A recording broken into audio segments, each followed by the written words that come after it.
नमस्कार, जय हिंद, जय भारत। साइंस की हमारी क्लास ये स्टार्ट हो चुकी है। हमारी जो ये सीरीज चल रही है उसका टॉपिक है न्यूट्रिशन, पोषक तत्व।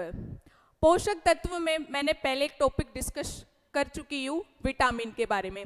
अब जो नेक्स्ट हमारा टॉपिक है वो है कार्बोहाइड्रेट। बेसिकली आज हम पढ़ेंगे कि कार्बोहाइड्रेट क्या होता है, क्यों हमारे शरीर को इसकी ज़रूरत होती है और एग्जाम में इससे रिलेटेड क्या क्वेश्चंस आपसे पूछे जाएंगे। देखिए, जो ये मेरी क्लास है सबसे ज़्यादा इम्पोर्टेंट है। जो आर्मी अग्निवीर की जो बच्चे तैयारी कर रहे हैं या फिर ऐसा कोई सा भी कॉम्पिटिटिव एग्जाम आप दे रहे हो जिसके अंदर जनरल साइंस से रिलेटेड आपके क्वेश्चंस आते हैं, जैसे दिल्ली पुलिस हो गई, आरएस हो गया, राजस्थान पुलिस हो गई, एसएससी हो गई, इन सभी एग्जाम में आपकी जनरल साइंस आती है और उससे रिलेटेड आपके जो क्वेश्चंस होते हैं मैं इस क्लास में टॉपिक के बारे में ब्रीफिंग करूंगी, साथ में प्रीवियस ईयर क्वेश्चंस पेपर का भी हम डिस्कशन करेंगे टॉपिक के साथ साथ में कि क्या क्या इस टॉपिक से रिलेटेड क्वेश्चंस आए हैं एग्जाम में। चलिए अपन स्टार्ट करते हैं कार्बोहाइड्रेट के बारे में। सबसे पहली चीज हम समझेंगे कि कार्बोहाइड्रेट होता क्या है। तो देखिए, आपको मैंने पहले बता दिया है कार्बोहाइड्रेट क्या होता है, एक पोषक तत्व होता है, यानी हमारे शरीर के लिए आवश्यक चीज है। हमारा शरीर काम कब करता है, जब इसके पास क्या होगी, एनर्जी होगी। और ये एनर्जी देने का काम क्या कौन करते हैं, अलग अलग पोषक पदार्थ, अलग अलग न्यूट्रिएंट, ठीक है। उनमें से एक क्या है, कार्बोहाइड्रेट। पहला सिंपल सा क्वेश्चन आपसे पूछे कि कार्बोहाइड्रेट क्या होता है, मैक्रो न्यूट्रिएंट होता है या माइक्रो, यानी हमारे शरीर को इसकी कम मात्रा में ज़रूरत है या अधिक मात्रा में। तो सबसे ज़्यादा मात्रा में कोई चीज़ चाहिए तो वो क्या चाहिए होता है, कार्बोहाइड्रेट। इसीलिए इसको बोला जाता है मैक्रो न्यूट्रिएंट, यानी हमारे शरीर को इसकी अधिक मात्रा में आवश्यकता होती है। हिंदी में इसको बोलते हैं स्थूल पोषक तत्व, ठीक है। कार्बोहाइड्रेट जो होता है ना, इसको हम कार्बनिक यौगिक भी कहते हैं।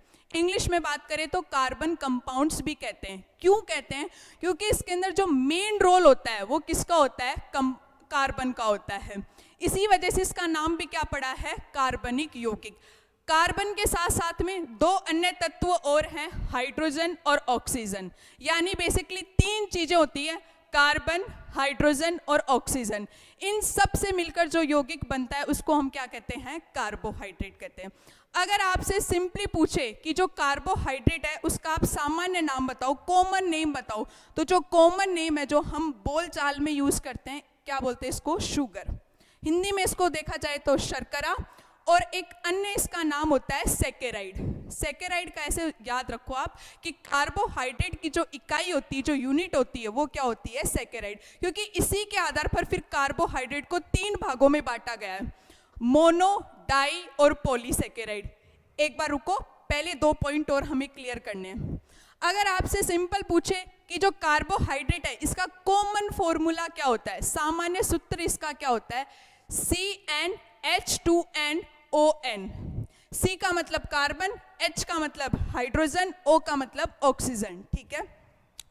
उसके बाद में अगर हम एक एग्जाम्पल लें, भाई कार्बोहाइड्रेट का सिंपली अगर एग्जाम्पल बताऊं तो हम डेली यूज में लेते हैं ग्लूकोज, और सबको इसका फॉर्मूला भी पता है। फॉर्मूला क्या होता है, C6H12O6।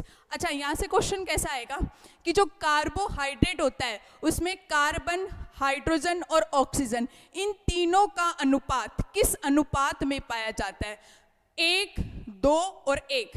कार्बन, हाइड्रोजन और ऑक्सीजन, ये तीनों किस अनुपात में मिले हुए रहते हैं, 1:2:1। इतनी बात समझ में आ गई आपको। चलिए अब एक चीज और समझो, कार्बोहाइड्रेट हमारे शरीर को अधिक मात्रा में तो चाहिए, लेकिन मैम आप बताओ कितनी मात्रा होनी चाहिए लगभग हमें, ताकि आइडिया हो। तो जनरली कार्बोहाइड्रेट हमारे शरीर को लगभग 350 ग्राम से लेके 400 ग्राम तक डेली रिक्वायरमेंट होती है कार्बोहाइड्रेट की। अच्छा, कौन कौन सी चीज़ें खाने से हमें कार्बोहाइड्रेट मिलता है, आप खाना खाते हो, खाने में क्या खाते हैं हम, रोटी अच्छा सोर्स होती है कार्बोहाइड्रेट का, ठीक है, क्योंकि उसमें गेहूँ, अनाज ये सब मिलते हैं अपने को। चावल आप खाते हो, चावल भी कार्बोहाइड्रेट का अच्छा सोर्स है। इसके अलावा पोटैटो, आलू जो आप खाते हो वो भी कार्बोहाइड्रेट का सोर्स है। तो ये डिफरेंट कार्बोहाइड्रेट के क्या हैं, सोर्स है। आपसे सिंपल सा एक फैक्ट वाला क्वेश्चन अगर पूछे कि 1 ग्राम कार्बोहाइड्रेट से हमारे शरीर को कितनी ऊर्जा मिलती है, तो लगभग कितनी मिलती है? हमारे शरीर को 4 कैलोरी ऊर्जा प्राप्ति होती है। किससे? कार्बोहाइड्रेट से। हमारा शरीर तब काम करेगा जब इसे ऊर्जा मिलेगी। ऊर्जा देने का काम किसका होता है? कार्बोहाइड्रेट का होता है। अच्छा, एक चीज और, कार्बोहाइड्रेट को इंस्टेंट एनर्जी सोर्स भी कहा जाता है। क्यों कहा जाता है इसे इंस्टेंट एनर्जी सोर्स? बेसिकली जब भी हम कार्बोहाइड्रेट खाते हैं, जैसे ही हमारे शरीर में कार्बोहाइड्रेट गया, अब जाएगा किसके थ्रू? मुंह के थ्रू। तो कार्बोहाइड्रेट का जो पाचन होता है वो कहाँ से स्टार्ट हो जाता है? मुंह से ही शुरू हो जाता है। शरीर में गया, पाचन शुरू हुआ, और शुरू होते ही पाचन आपको क्या मिल जाएगी? ऊर्जा मिल जाएगी। इसीलिए इसको क्या कहते हैं हम? Instant energy source. जैसे आप फिजिकल वर्कआउट करते हो, अपनी बोतल के अंदर ग्लूकोन डी मिला के लेके जाते हो, जब आपको थकान महसूस होती है, आपके शरीर को वापस से एनर्जी चाहिए, तो आप क्या यूज करते हो? अपना ग्लूकोन डी वाली बोतल निकालते हो, एक सिप लेते हो, आपको लगता है थोड़ी देर बाद में कि हाँ वापस से मेरे अंदर क्या आ गई? एनर्जी। चॉकलेट आप खाते हो, वो भी किसका सोर्स है? एक तरीके से कार्बोहाइड्रेट का ही है। उसको आप खाते हो, थोड़ी देर बाद में आपको लगता है कि आपके अंदर वापस से एनर्जी आ गई। तो ये सारे जो एग्जाम्पल हैं ये किसके हैं? कार्बोहाइड्रेट के हैं। ठीक है। जो मुंह से जो पाचन होता है, मुंह में जो पाचन होता है ना कार्बोहाइड्रेट का, वो पार्शली डाइजेशन होता है, आंशिक रूप से इसका पाचन होता है। इसका जो पूर्णतः पाचन होता है ना, वो कहाँ जाकर शुरू होता है? वो होता है भाई छोटी आंत में। अब हम डाइजेशन वाले चैप्टर में पढ़ेंगे कि कौन सा एंजाइम मुंह में पाचन करता है कार्बोहाइड्रेट का, कौन सा एंजाइम कार्बोहाइड्रेट का छोटी आंत में पूर्णतः पाचन करता है, कंप्लीटली डाइजेस्ट इसको करता है। आपको एक चीज और समझाती हूँ। अगर आपसे सिंपली एक क्वेश्चन पूछे कि हमारे शरीर में जो कार्बोहाइड्रेट जाता है, ठीक है, आपके शरीर में जो कार्बोहाइड्रेट गया, इसका डाइजेशन शुरू हुआ, तो डाइजेशन होने के बाद में, पाचन होने के बाद में ये किस में परिवर्तित हो जाता है? किस में परिवर्तित हो जाता है? ग्लूकोज में। सिंपल सा क्वेश्चन ये आएगा, कार्बोहाइड्रेट की सबसे छोटी इकाई क्या कहलाती है? यानी पाचन के बाद में वह किस में रह जाता है? तो किस में रह जाता है? ग्लूकोज के अंदर रह जाता है। इसीलिए इसे कार्बोहाइड्रेट की सबसे छोटी इकाई भी कहते हैं। ये हमने एक ब्रीफिंग इंट्रोडक्शन लिया है किसके बारे में? कार्बोहाइड्रेट के बारे में। लास्ट में मैंने यहाँ पर लिख रखा था सैकेराइड। इसके टाइप्स, इसके आधार पर कार्बोहाइड्रेट के हम टाइप्स डिस्कशन करते हैं कि कितने कितने टाइप के कार्बोहाइड्रेट होते हैं। बेसिकली 3 कैटेगरी होती है इसकी। अब उन तीनों के बारे में अपन डिस्कशन करते हैं।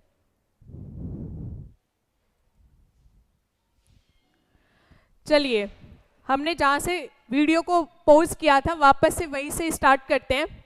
मैंने आपको बताया था जो सैकेराइड होता है, कार्बोहाइड्रेट की जो इकाई होती है सैकेराइड, उसके आधार पर कार्बोहाइड्रेट को 3 भागों के अंदर वर्गीकृत किया हुआ है। 3 भागों के इसके अंदर बांटा गया है। सबसे पहला होता है मोनोसैकेराइड, डाइसैकेराइड और पॉलीसैकेराइड। ठीक है। अच्छा, एक चीज मैं आपको और बताना चाहती हूँ। देखो, ये आज मेरी 2nd क्लास है। आपको कोई भी सजेशन देना होता है जो कि इस वीडियो को और बेहतर बना सकता है, तो आपके लिए एक सुविधा दी गई है कमेंट सेक्शन। उसमें आप बता सकते हो कि मैडम आप वीडियो की क्वालिटी में ये चीज़ें और ऐड कर सकते हैं, ताकि हमें भी पढ़ने में मजा आए और हमें भी अच्छा लगे कि हाँ एक अच्छा टॉपिक हमारा क्लियर हो चुका है। आपको कोई भी डाउट आता है, ये जो हमारी एकेडमी है यहाँ पर फिजिकल की भी तैयारी होती है, साथ में रिटन एग्जाम की। जो भी आपकी वैकेंसी आ रही है, जैसे दिल्ली पुलिस की अभी वैकेंसी आने वाली है, और भी अन्य जो भी एग्जाम है उनकी वैकेंसी आने वाली है, तो आपको जो भी क्वेरी आपके मन में कि मैं कहाँ से तैयारी करूँ, कैसे मैं एडमिशन ले सकता हूँ, क्या फीस है, क्या रहने की फैसिलिटी है, क्या लड़कियां भी तैयारी करती है, क्या लड़के भी तैयारी करें, तो आपको एक नंबर स्क्रीन पर विजिबल हो रहा होगा, उसके थ्रू यहाँ से आप कांटेक्ट कर सकते हैं। ठीक है। चलिए, मोनोसैकेराइड के बारे में बात करते हैं। ऐसा कार्बोहाइड्रेट जिसमें ये जो सैकेराइड है उसकी केवल और केवल एक इकाई उपस्थित हो, एक यूनिट हो। वापस से समझो, ऐसा कार्बोहाइड्रेट जिसके अंदर केवल एक सैकेराइड का अणु पाया जाता है, एक सैकेराइड का मॉलिक्यूल पाया जाता है, उसको हम क्या कहेंगे? मोनोसैकेराइड। अब इसके उदाहरण इंपॉर्टेंट है, डेफिनेशन जरूरी नहीं है, एग्जाम्पल सबसे इंपॉर्टेंट है, एग्जाम्पल से ही क्वेश्चन बनता है। आपसे सिंपली पूछेगा जो ग्लूकोज है वो निम्न में से किसका उदाहरण है? मोनोसैकेराइड का, डाई का, पॉली का, या इनमें से कोई नहीं? तो किसका है भाई? मोनोसैकेराइड का। ग्लूकोज के बाद में बात करते हैं हम फ्रक्टोज। फ्रक्टोज भी किसका उदाहरण है? मोनोसैकेराइड का। राइबोज, गैलेक्टोज, डीऑक्सीराइबोज, ये 5 इसके महत्वपूर्ण एग्जाम्पल हैं जो कि मोनोसैकेराइड के बारे में आपको बताते हैं। एक इंपॉर्टेंट क्वेश्चन और यहां से बनता है, आपसे सिंपल एक क्वेश्चन पूछे कि प्राकृतिक रूप से सबसे मीठा कार्बोहाइड्रेट कौन सा होता है? तो जो सबसे मीठा कार्बोहाइड्रेट होता है वो कौन सा होता है? फ्रक्टोज। जो भी आप चीजें खाती हो और वो मीठी होती है नेचुरली, जैसे हम शहद प्राकृतिक रूप से क्या होता है? सबसे मीठा होता है, तो उस शहद के अंदर कौन सी शर्करा पाई जाती है? फ्रक्टोज। आप मीठे फल खाते हो, उन सब के अंदर भी आपको क्या मिलेगी? फ्रक्टोज मिलेगी। एक चीज और, जो राइबोज शर्करा है ये किस में पाई जाती है? आरएनए में। डीऑक्सीराइबोज किस में मिलेगी आपको? डीएनए में। ये सेल का कंपोनेंट है, सेल जब चैप्टर पढ़ेंगे तब और अच्छे से पढ़ेंगे आरएनए क्या होता है, डीएनए क्या होता है। नेक्स्ट हमारा आता है डाइसैकेराइड, ये भी इसका नाम होता है, एक दूसरा नाम और है ओलिगोसैकेराइड, ठीक है। अब डाइसैकेराइड, ओलिगोसैकेराइड क्या होती है? ऐसा कार्बोहाइड्रेट जिसके अंदर सैकेराइड के अणु कम से कम 2 से ज्यादा और अधिकतम कहां तक? 10 तक, यानी शुरू कहां से होंगे? 2 से, और खत्म कहां पर होंगे? 10। ऐसा कार्बोहाइड्रेट जिसमें कम से कम 2 सैकेराइड के अणु और ज्यादा से ज्यादा मैक्सिमम कितने मिलेंगे आपको? 10। इस प्रकार का जो कार्बोहाइड्रेट होता है वो कौन सा होता है? डाइसैकेराइड। अब इसके उदाहरण की बात करूं तो फर्स्ट एग्जांपल क्या होता है? माल्टोज। ये जो माल्टोज सैकेराइड होता है, माल्टोज जो शुगर होती है वो किस में मिलती है? जो चावल होता है ना, चावल, उसको जब हम उबालते हैं तो चावल अलग कर देते हैं और उसका पानी अलग हो जाता है, तो पानी का जो टेस्ट होता है ना वो हल्का सा मीठा होता है। वो हल्का मीठापन उसका किस कारण होता है? माल्टोज शर्करा के कारण, क्योंकि उसके अंदर कौन सी शुगर पाई जाती है? माल्टोज। आपसे सिंपली एक क्वेश्चन ये भी पूछ सकता है कि जो ये माल्टोज शर्करा है इसका निर्माण कैसे होता है? जब एक ग्लूकोज का अणु दूसरे ग्लूकोज के अणु से आपस में अभिक्रिया कर लेते हैं तो किसका निर्माण होता है? माल्टोज शर्करा का। ओके, इसके बाद में हम चलते हैं सुक्रोज। किसके बारे में पढ़ते हैं? सुक्रोज। जो सुक्रोज है इसका निर्माण कैसे होता है? एक ग्लूकोज का मॉलिक्यूल, उसके साथ में एक फ्रक्टोज, जब ये दोनों आपस में अभिक्रिया करते हैं उस टाइम पे जो निर्माण होता है शुगर का वो कौन सी होती है? सुक्रोज, ठीक है। घरों में हम चीनी यूज करते हैं चाय बनाने के लिए, खीर में डालने के लिए। जो आपकी डोमेस्टिक शुगर होती है, हाउस होल्ड शुगर होती है या टेबल शुगर होती है, वो उसमें जो शर्करा पाई जाती है वो कौन सी होती है? सुक्रोज। इसीलिए इसको घरेलू चीनी के नाम से भी जानते हैं, हाउस होल्ड शुगर के नाम से भी जानते हैं, टेबल शुगर के नाम से भी इसको जाना जाता है। नेक्स्ट हम एग्जांपल देखें तो लैक्टोज। लैक्टोज का निर्माण कैसे होता है? एक ग्लूकोज। देखो आपने एक चीज नोटिस की है, तीनों एग्जांपल में क्या मिल रहा है आपको? Glucose, glucose, glucose. ग्लूकोज के साथ में आपको यहां पर क्या मिलेगा? गैलेक्टोज। जब ये दोनों आपस में अभिक्रिया करते हैं तब किसका निर्माण होता है? लैक्टोज का। ग्रामीण परिवेश से जो बालक आते हैं वो ताजा दूध का जब सेवन करते हैं, ताजा दूध निकलता है, उसको टेस्ट करके आप देखना। मैं शहर वाले बच्चों की बात नहीं कर रही क्योंकि है ना वहां तो मिलावटी दूध आते हैं, वहां तो दूध का पानी, पानी का दूध, पता ही नहीं क्या हो जाता है। जो गांव से लोग आते हैं वो बेहतर इस एग्जाम्पल को महसूस कर सकते हैं। आप जब ताजा दूध निकाल के लेके आओगे और उसको टेस्ट करोगे ना तो आपको हल्का सा मीठा लगेगा। जो उस दूध का मीठापन है ना, उस मीठापन को कौन प्रदान करता है? लैक्टोज शर्करा, ठीक है। ये सारे एग्जाम्पल किसके हैं भाई? डाइसैकेराइड का। डाइसैकेराइड का एक अन्य नाम क्या होता है? ओलिगोसैकेराइड। अब लास्ट में हमारी बचती है पॉलीसैकेराइड। ऐसा कार्बोहाइड्रेट जिसमें कम से कम 11 सैकेराइड इकाई हो और ज्यादा से ज्यादा अनंत तक। ऐसा कार्बोहाइड्रेट जिसमें कम से कम 11 सैकेराइड इकाइयां हो और अधिक से अधिक कहां तक पहुंच जाए, वो अनंत तक। इस प्रकार का कार्बोहाइड्रेट क्या कहलाता है? पॉलीसैकेराइड। सैकेराइड का मतलब तुम लोग अलग से मत पूछो कि मतलब पता नहीं क्या है सैकेराइड, सैकेराइड क्या होता है। सिंपल सा मैंने क्या बताया, कार्बोहाइड्रेट की जो यूनिट होती है, जो इकाई होती है, कार्बोहाइड्रेट को किस में मापा जाता है? सैकेराइड में मापा जाता है। इसका हम एग्जाम्पल बात करें तो क्या होता है? स्टार्च। जितने भी पेड़ पौधे होते हैं, प्लांट्स जो होते हैं, उनके अंदर जो कार्बोहाइड्रेट मिलता है, जो स्टोर होता है, वो किस रूप में मिलता है? स्टार्च की फॉर्म में। जैसे आलू है, आलू के अंदर जो कार्बोहाइड्रेट मिलेगा वो किसके रूप में मिलता है? स्टार्च के रूप में। आगे चलते हैं हम काइटिन। सिंपल सा क्वेश्चन आएगा, काइटिन निम्न में से किसका उदाहरण है? मोनोसैकेराइड का, डाइसैकेराइड का, पॉलीसैकेराइड का? आप किस पे टिक करके आओगे? पॉलीसैकेराइड पे। काइटिन क्या होता है? एक प्रकार का कार्बोहाइड्रेट। किसका उदाहरण है? पॉलीसैकेराइड का। करता क्या है? जितने भी कीट पतंग होते हैं, कीड़े मकोड़े जो होते हैं, उनकी जो बाहरी सतह होती है, आउटर मोस्ट जो लेयर होती है, वो किस चीज की बनी हुई रहती है? काइटिन की बनी रहती है। नेक्स्ट जो हम एग्जाम्पल लें, सेलुलोज। क्या ले रही हूं? सेलुलोज। देखो, दो टाइप की सेल होती है, एक तो होती है प्लांट सेल और एक क्या होती है? Animal cell. सेल में और अच्छे से बताऊंगी। जो प्लांट सेल होती है, उसकी सबसे जो बाहरी सतह होती है, उसको हम क्या बोलते हैं? कोशिका भित्ति, सेल वॉल। ठीक है।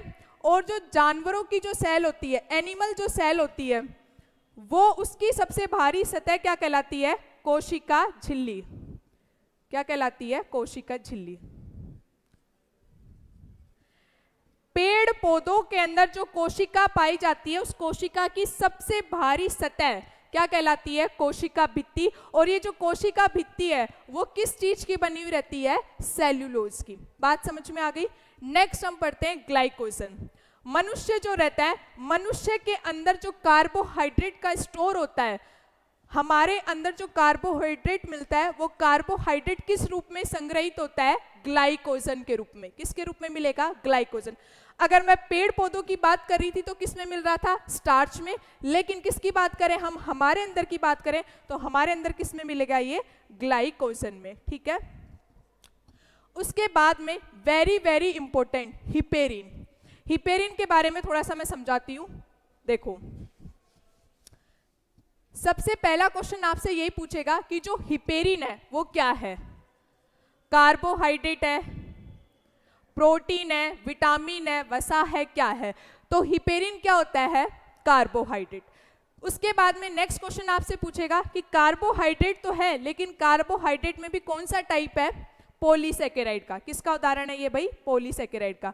यानी इसमें सैकेराइड के कितने अणु मिलेंगे? कम से कम 11 और ज्यादा से ज्यादा कहां तक जा सकता है मामला? अनंत तक जा सकता है। उसके बाद में हिपेरिन होता क्या है खुद एक्चुअली, क्यों हम इसको इतना पढ़ रहे हैं? हमारे शरीर के अंदर ऊपर से लेके नीचे तक कौन सा द्रव पदार्थ फ्लो करता रहता है? बहता रहता है, रक्त बहता रहता है। ठीक है। आपने सुना होगा, मैंने विटामिन जब पढ़ाया था, कि हमारे शरीर से जब रक्त बहता है, कोई मेरे चोट लग गई, उससे खून निकल रहा है, तो खून का थक्का जमाने के लिए, ब्लड क्लोटिंग करने के लिए कौन सा विटामिन जरूरी था? विटामिन के।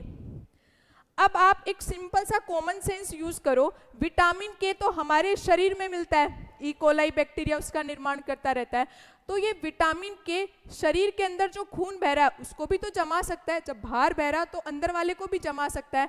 तो इसको अंदर जमने से रोकने के लिए, विटामिन के हमारा काम नहीं करे, खून अंदर जमे नहीं, इसके लिए कौन जरूरी होता है? हिपेरिन।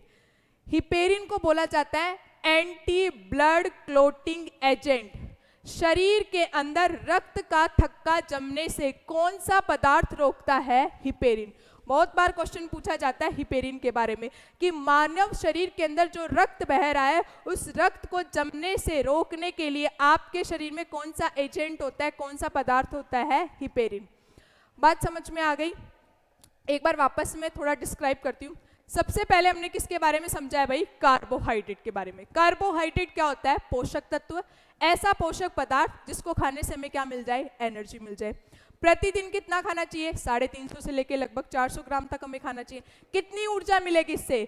1 ग्राम से कितनी मिलती है? लगभग 4, लगभग की बात कर रही हूँ, 4.2 भी बोल सकते हैं, लगभग 4 कैलोरी हमें इससे ऊर्जा मिलती है। उसके अलावा कार्बोहाइड्रेट किससे मिलकर बना रहता है? कार्बन, हाइड्रोजन और ऑक्सीजन।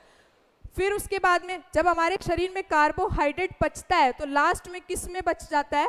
ग्लूकोज में। किस में हो जाता है? ग्लूकोज में। सिंपल सा क्वेश्चन पूछे, कार्बोहाइड्रेट की सबसे छोटी इकाई क्या कहलाती है? ग्लूकोज कहलाती है। हमने टाइप्स के बारे में पढ़ा, मोनो, डाई और पॉलीसेकेराइड। इनके एग्जाम्पल आप थोड़े अच्छे से ध्यान रख लेना, ठीक है। और कोई भी आपको दिक्कत आए, कोई भी प्रॉब्लम आए तो अपने कमेंट में अपनी क्वेरी बता देना कि मैम ये दिक्कत आ रही है। आप कोई भी सजेशन देना चाहते हैं, फीडबैक देना चाहते हैं। अच्छा, कोई भी जब शुरुआत करता है ना, तो जाहिर सी बात है, आप जब कोई भी नई चीज़ की शुरुआत करते हैं तो उसके अंदर कुछ ना कुछ गलतियाँ, तो मैं नहीं कह सकती, बस कुछ चीज़ें हो जाती ऊपर नीचे, तो उसके लिए मैं एडवांस में सॉरी भी बोल देती हूँ। वैसे सॉरी बोलना ठीक नहीं रहेगा, आप सुझाव दीजिए, उनमें हम सुधार कर सकते हैं, ठीक है। और आपको कोई और चीज़ की क्वेरी चाहिए कि मतलब कौन सा बैच चल रहा है, क्या चीज़ है, तो नंबर पे कांटेक्ट कर सकते हो। वीडियो को लाइक करो, शेयर करो, सब्सक्राइब करो। Thank you so much.